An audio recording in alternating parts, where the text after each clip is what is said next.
further discussions on that. Your assignments and seminars, please start working on them soon. Okay, so good afternoon, students.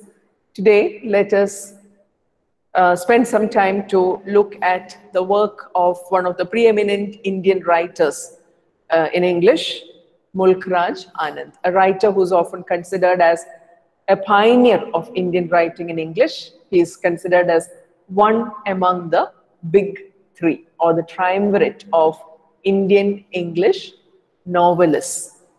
We are familiar with the names of R.K. Narayan, Raja Rao, and the third member of that group is Mulk Raj Anand. You know, the fact is that these were the three writers who gave Indian writing in English acceptance on a global level. We cannot consider them as the first Indian writers in English in any genre.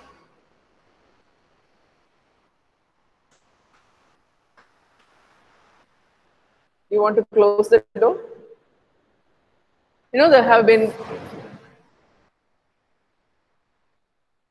from the 17th and 18th century onwards, definitely the 18th century, and even in the 17th century, we may come across some stray pieces of writing.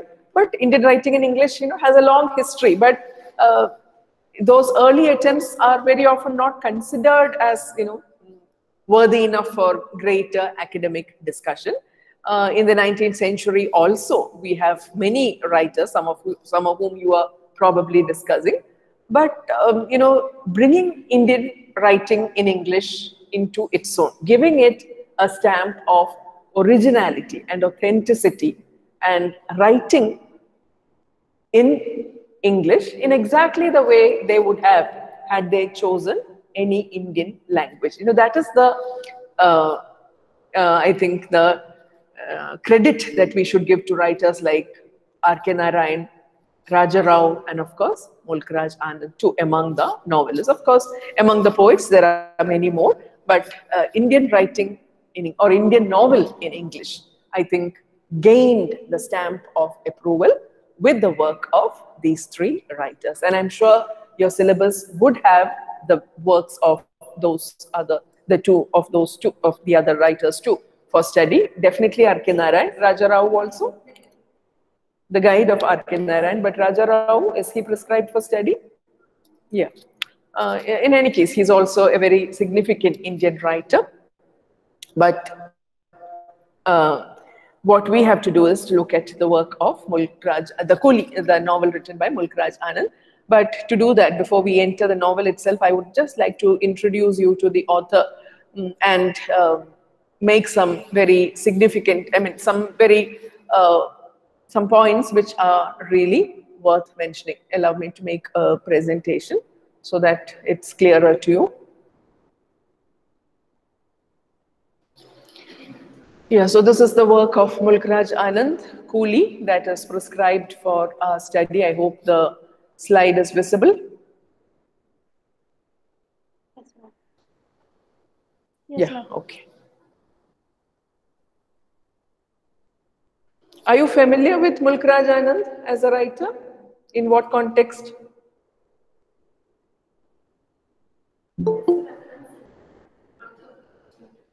Methodology. Adela, was there a reference to Mulk Raj Anand?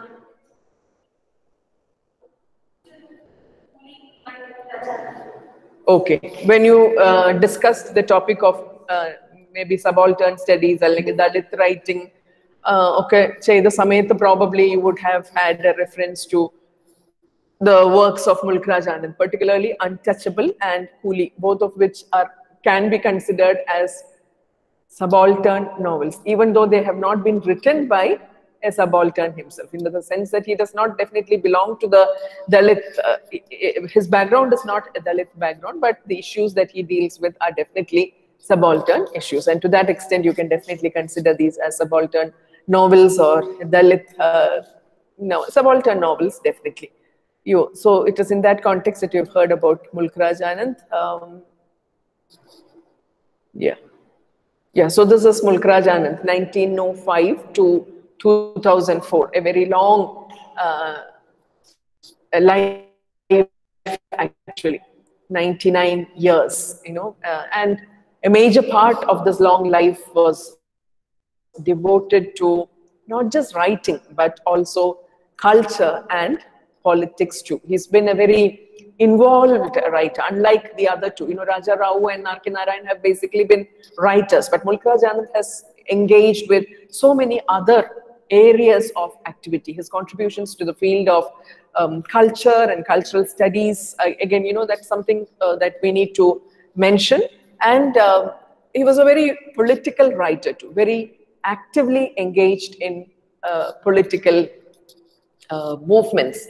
And he made use of his writings also for as vehicles for his political views. Unlike R.K. Narayan, who, you cannot consider him as an apolitical writer, but that was not his forte. It was not his interest to voice political opinions. But Mulk Raj Anand is an out-and-out political novelist. He would never have shied away from that label of a political writer. He wore it on his sleeve, to speak idiomatically. He was very conscious about it, and something that he was aware of it, and something that he very consciously did. A very prominent Indian author, not just of novels, but also of stories, and some very important critical essays that he has written, especially in English. He was born in Amrit, in undivided Punjab, and his family chose to stay back in India after the partition. But after his early education in India, it was in England that he completed his education, and the time that he spent in Cambridge University as a student was a very formative period of his life, because there he came into contact with some of the intellectuals of the time, particularly the very leftward leaning intellectuals, left intellectuals. Cambridge University had many an intellectual, many an academic who had very strong political and leftist views. And Anand definitely, he came under that influence, and you can find in his writings that very powerful socialist kind of thinking, very openly expressed. He was, this was the time, you can imagine, during the 1930s and so on. When we discuss Indian English poetry in English, we know that during the 1930s, writers like Auden and Spender, they came to the forefront.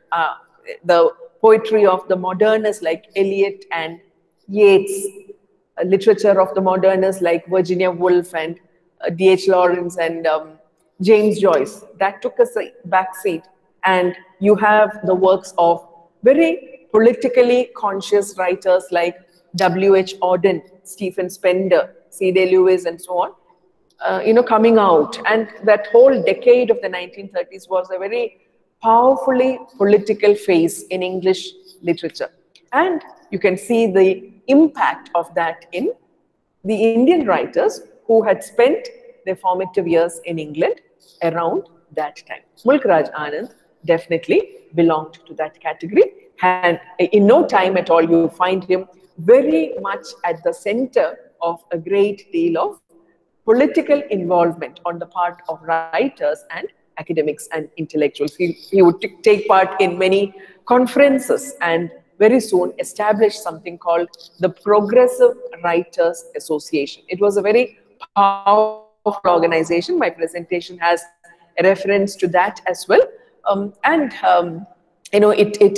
It cast a very deep impact on his writings. When we discuss a work like Coolie, for example, we just cannot but mention the Progressive Writers Association, his involvement with that, and the manifesto that he helped to draft for this organization.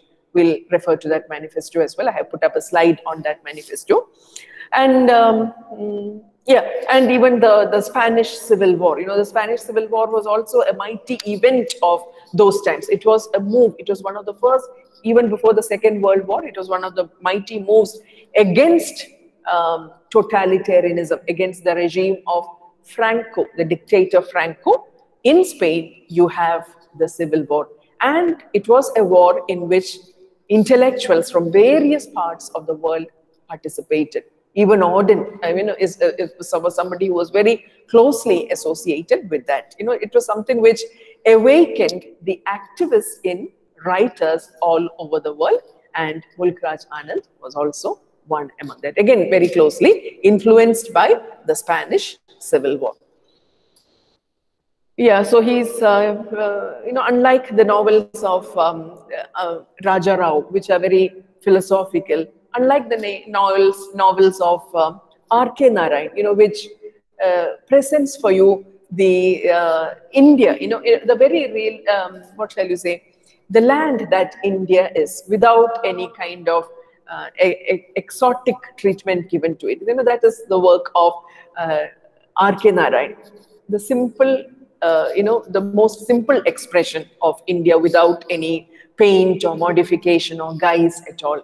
And that is, if that is R.K. Narayan's forte, here is Mulk Raj Anand, who has been the most sympathetic, or whose portrayal of India can be considered as the most realistic and the most sympathetic too, because of his political involvement and because of his very strong leftist and socialist views.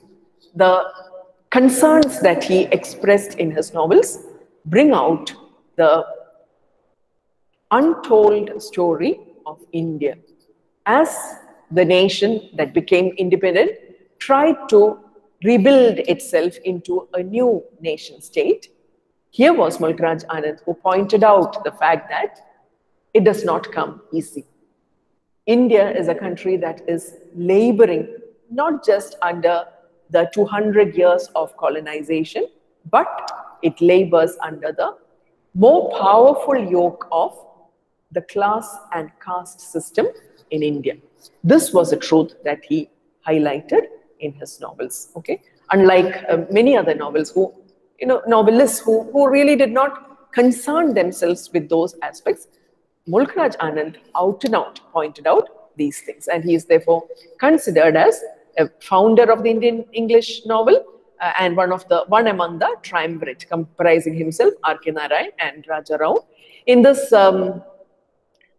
presentation, I have just put up a brief biography of Mulk Raj Anand. You may read it if you want. I mean, I don't think it would be difficult for you to come across a good biography of Mulk Raj Anand. It would be freely available. But what I found on the website of the Open University, site, that I found very well written, and it's not just a story of his life, but the story of his involvements and his commitments. That is also very well highlighted there. I will not read the whole thing. You can read it yourself. You can pause the presentation and read it yourself. Okay, but it tells us a great deal about the formative years that he spent in England, where he came.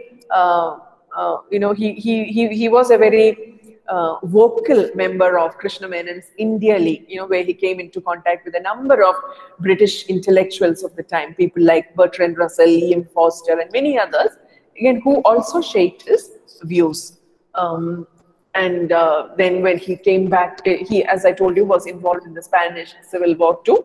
Then when he came back to India, the powerful impact that these English years had on him can be seen reflected in his works. And one must also make a mention of the Progressive Writers Association. And even while he was a student at Cambridge University, he actually, when he was in England, that was a time when the freedom movement in India was more or less at its peak during the, Gandhi had returned to India, and all the powerful movements for freedom in India had really reached the peak. And in his own way, in England, as a student, he too contributed to that. And he thought that there was much that he could do to convey something about the cultural heritage of India, which he thought was a very powerful path towards the attainment of independence. That too, he felt had to be stressed. He was very much influenced by Mahatma Gandhi and his movement of, the Swadeshi movement. And that is why, in his own way, Mulk Raj Anand wrote a great deal about the cultural heritage of India in works like Persian painting, curries, and other Indian dishes. He's an expert in cultural matters. Cultural independence is as important as political independence, is probably what he wanted to convey, which is very, very true, isn't that so? When Anand was alive and when he was writing these works, he would not even have thought about a concept called post-colonialism or even cultural studies. Cultural studies was a later establishment. It was established in the University of Birmingham much later. When did post-colonial, the very thinking of that concept of post-colonialism come? Much later. But decades before all that happened, here was Mulk Raj Anand doing exactly what the later day cultural studies scholars like Raymond Williams and Stuart Hall and the post-colonial thinkers like Bill Ashcroft and all the others, Homi Bhabha, Ngugi wa Thiong'o, all of them, Frantz Fanon, what all of them were doing, he was expressing it in his own way through these works like curries and other Indian dishes. The Hindu view of art, it is definitely not a Hindutva view of art, but he was trying to convey how Indian art has a history of its own, and there is an Indian way of looking at art. The Hindu way of art has nothing to do with the current Hindutva way of looking at art, but it was a very significant work. Then he came back to India and he wrote works like the Indian theatre, Seven Little Known Birds of the Inner Eye, and so on. And one must also make a mention of the magazine that he founded, Marg. Marg is a magazine specifically devoted to Indian art. You have copies of that in the library. Just turn through the pages of Marg to see the kind of work that it does. He founded it as early as in 1946. A magazine specifically devoted to Indian art, Marg, M-A-R-G.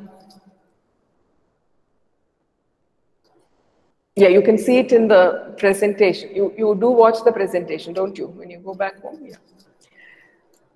And packed with these very socially concerned, views, you have him emerging as a major writer through works like The Untouchable. That was his first work, 1935, in which, you can see the very powerful impact of Mahatma Gandhi on Mulk Raj Anand. It is, of course, a novel that deals with the issue that was closest to Gandhi's own life, in fact, untouchability. And you have Baka, the protagonist there, who labors because of his caste label, and how he is reduced to do menial work. And it's a novel that is also significant because Gandhi himself makes an appearance as a kind of character, because at the end of the novel, you have Baka listening to a speech, a political speech, and that is delivered by Mahatma Gandhi. And the views that Gandhi expresses there about, the need to change the Indian toilet system. We should, in that speech, he made it mandatory for Indian households to adopt the water closet. Earlier, it was done by scavengers, the removal of, scavenging. He said that scavenging, that the scavenger work has to be replaced by the water closets. Only then will the curse of untouchability end in India. Was a very powerful point made by Gandhi, and that speech is rendered in the novel. It changes Baka's life. But the novel that we have to study is the much longer Coolie, written in the next year, 1936. Then you have The Village, The Sword and the Sickle, The Big Heart, and so on. Two Leaves and a Bud. I think I forgot to. That is also a very significant work of this, in each one of which you have the problems that riddle the Indian society. On the one hand, colonization and the effect of colonization on the people, and on the other hand, the bigger problem of untouchability, the caste system, and the class system. He also, wanted to write a 7-volume autobiographical series called The 7 Ages of Man, but he could only complete 4 novels in that collection. Seven Summers, Morning Face, Confession of a Lover, and The Bubble were the 4 novels. He could not complete it, but of course, these do give us an insight into his life. These are the major works. Yeah, but one cannot mention Mulk Raj Anand without talking about the Progressive Writers Association, known as the PWA. It was actually an organization founded by not just Indian, South Asian leftist intellectuals who happened to be living in England and studying in England. Indians, Pakistanis, and mainly people from these two. Pakistan, of course, had not been founded then, but South Asian leftist intellectuals. We'll make a mention of the major people associated with this, but it was sometime during the mid-1930s. The atmosphere in especially Cambridge University was one of fierce political awareness. In many English universities, that was the situation, and the scholars from other parts of the world, particularly the Asians, because in their own country at that time there was the freedom movement that had gained a great deal of momentum. So living in the colonizers' country, they were also drawn very much into the wave of anti-establishment movements or anti-fascist movements. There were a great deal of movements for freedom against fascism, against Nazism, against any kind of totalitarianism. That was the spirit or the mood of the age. And these South Asian leftist intellectuals got together and formed this association. They announced themselves with the drafting of a very powerful manifesto. They wrote it in the year 1934. And it was from the year 1934 all the way to the late 1940s. You can find this as a very powerful organization. And it was not just in England, but in their own home countries also. This association left a very powerful impact. It's interlinked political and literary aims. It was not just a literary organization. It was an out-and-out political organization, because they believed that the political and the literary must be interlinked. One cannot be a writer without being political. One cannot remain apolitical during these times, was their stand. And they addressed colonization as the great scourge of the times, and they wanted change, radical change at home. And they took up a very powerful stand against any kind of fascist regime, whether it was Italy or Germany or any other European country or anywhere where you have this colonial regime. In its own way, it was a fascist regime. Even though the colonial regime was fighting against fascism, this is the interim period between the 2 world wars. And we know that England and America had allied itself against the powers of Germany and Italy, where you had totalitarianism, where you had fascist regimes. But not that these colonizers were any better. Yeah, and after this very strong political statement that they made with the formation of the Progressive Writers Association, and then publishing very, very, very powerfully worded articles and so on, when they went back to their own countries, once they completed their education, they got very closely associated with the freedom movement there, and also with the later steps at development in those countries like India. They closely identified with the left movements. When they went back to their home countries, actually, each country would have its own small leftist commune, and that is where these people became associated. By that time, Pakistan had also been founded, and in India and in Pakistan, these writers became associated with the communist movements. And at the same time, they continued to voice concerns for the welfare of the Afro-Asians and Third World Liberation Solidarity formations during the Cold War, much after the Second World War, much after the freedom, independence in these countries. During the years of the Cold War also, they Ma'am, remained. there is a voice break. Pardon, voice break. Let me see what the connection is like. It appears to be okay here. Let me see. If it is very bad, I'll do something. Okay. Is it better now? Can we open the door?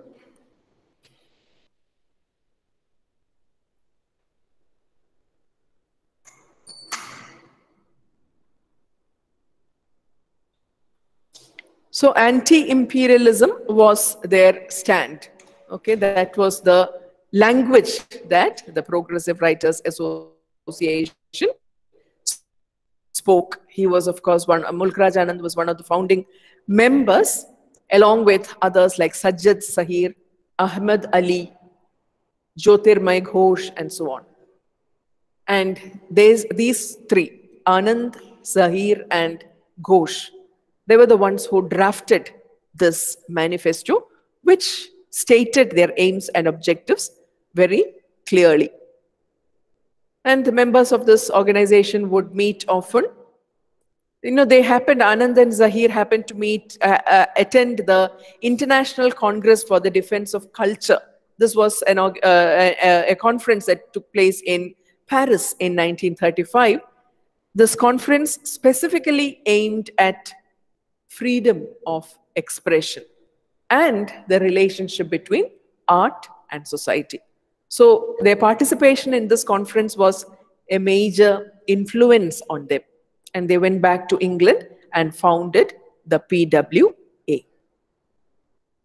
He also participated in other conferences like the International Association of Writers for the Defense of Culture. That took place in London in 1936.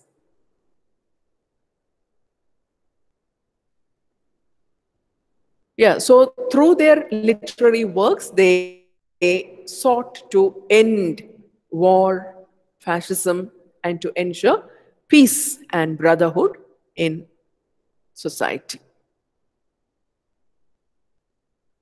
We'll just take a look at the manifesto of the PWA, the Progressive Writers Association. I have put up the hyperlink there. You can read the manifesto yourself.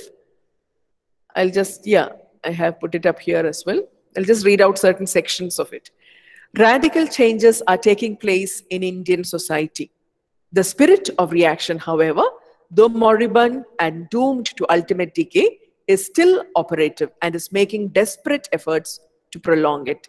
Indian literature, since the breakdown of classical culture, has had the fatal tendency to escape from the actualities of life. It does not portray reality clearly enough. It is dabbling in some kind of escapism. That will not do. Literature should deal with the problems that trouble the society, trouble mankind. So they were unhappy with the literature that has tried to fit a refuge from reality in baseless spiritualism and ideality. So they wanted to turn the tide of Indian literature away from spiritualism and ideality. That is fine. You know, philosophical Indian literature is fine, but let that be there. If we are writing in the contemporary times, we must reflect the real problems of the people. So the result of all that physical or spiritual writing is that it has become anemic in body and mind and has adopted a rigid formalism and a banal and perverse ideology. It is the duty of Indian writers to give expression to the changes taking place in Indian life and to assist the spirit of progress in the country by introducing scientific rationalism in literature. This is almost Nehruvian in its attempt. What Nehru would have dreamt to carry out in the political and the social sphere, here they were trying to achieve through literature. They should undertake to develop an attitude of literary criticism that will discourage the general reactionary and revivalist tendencies on questions like family, religion, sex, war, and society. So let us not go back to our traditional roots saying that this is what our roots and our tradition dictate. Let us think in a more rational manner and in a more contemporary manner. They should combat literary trends reflecting communalism, racial antagonism, and exploitation of man by man. And they said that it is the object of the aim of their association to rescue literature and other arts from the conservative classes in whose hands they have been degenerating so long, to bring arts in the closest touch with the people and to make them the vital organs which will register the actualities of life as well as lead us to the future we envisage. It could very well be the kind of manifesto that an Auden would have written. This is exactly what Auden wanted poetry to achieve, literature to achieve, to make the life of the common man better, to reflect the problems faced by the people and then to find solutions for that. So while claiming to be the inheritors of the best traditions of Indian civilization, we shall criticize in all its respects, the aspects, the spirit of reaction in our country, the spirit of reaction, which we discussed using another title in Amartya Sen's work. What did he call it? The spirit of argument. He called it the spirit of argument. Mulk Raj Anand, in pretty much the same vein, says the spirit of reaction in our country. And we'll revive that spirit of reaction. And we shall foster through interpretative and creative work everything that will lead our country to the new life for which it is striving. We believe that the new literature of India must deal with the basic problems of hunger and poverty, social backwardness, and political subjection. These indeed are the themes of novels like Coolie and Untouchable. All that drags us down to passivity, inaction, and unreason we reject as reactionary. All that arouses in us the critical spirit that examines institutions and customs in the light of reason, we help us to act, to organize ourselves, to transform. We act as progressive. We accept as progressive. And their aims and objectives are also mentioned. You can read the aims and objectives. To establish an organization of writers to correspond to the various linguistic zones of India. So the PWA should have its branches in different parts of India so that Malayalam literature and Bengali literature and Gujarati literature and Kashmiri, all the literature zones will have representation. To coordinate these associations by holding conferences and so on, to form branches of the association in all the important towns of India, which they did achieve, and that is how Anand became a very significant figure of culture. I mean, he is a figure whom we need to think of as much more than a writer. To produce and to translate literatures of a progressive nature to fight cultural reaction.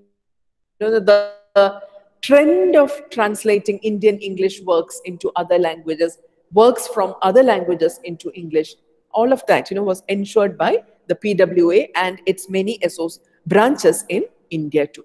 To protect the interests of progressive authors, to fight for the right to free expression of thought and opinion, and so on.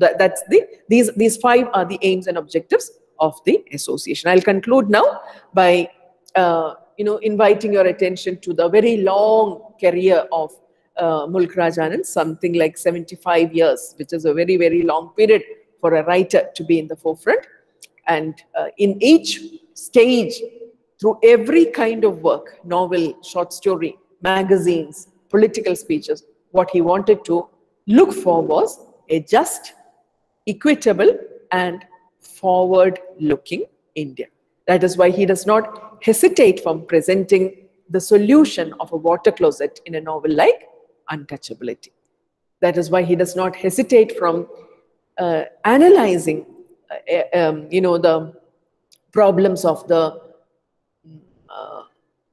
coolies in novels like this, in different cities of India, in different locales of India.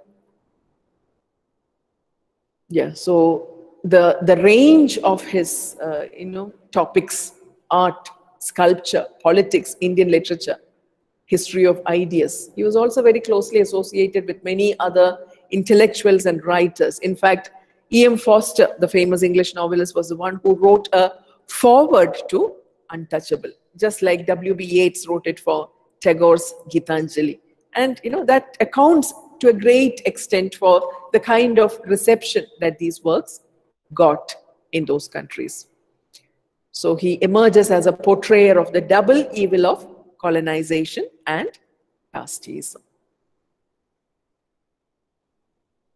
By highlighting these social evils that were perpetrated in the name of religion and tradition, he countered those. His works brought into sharp focus the dehumanizing contradictions within the Indian society. Yeah, so in the next class, we'll see how he takes up these points in the novel, Coolie. I think I'll leave you now. I think everyone is struggling to keep awake. It's been a long day, is it? Yeah, you can read what is put up on the slide yourself.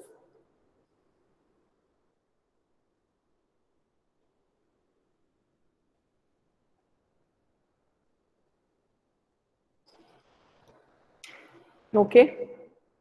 So tomorrow in the first hour, you'll be writing the test. Then that is my hour. So then, yeah, we'll meet probably next week then. Monday, because Thursday is a holiday. And Friday, are you people going home? I think I forgot to stop the recording.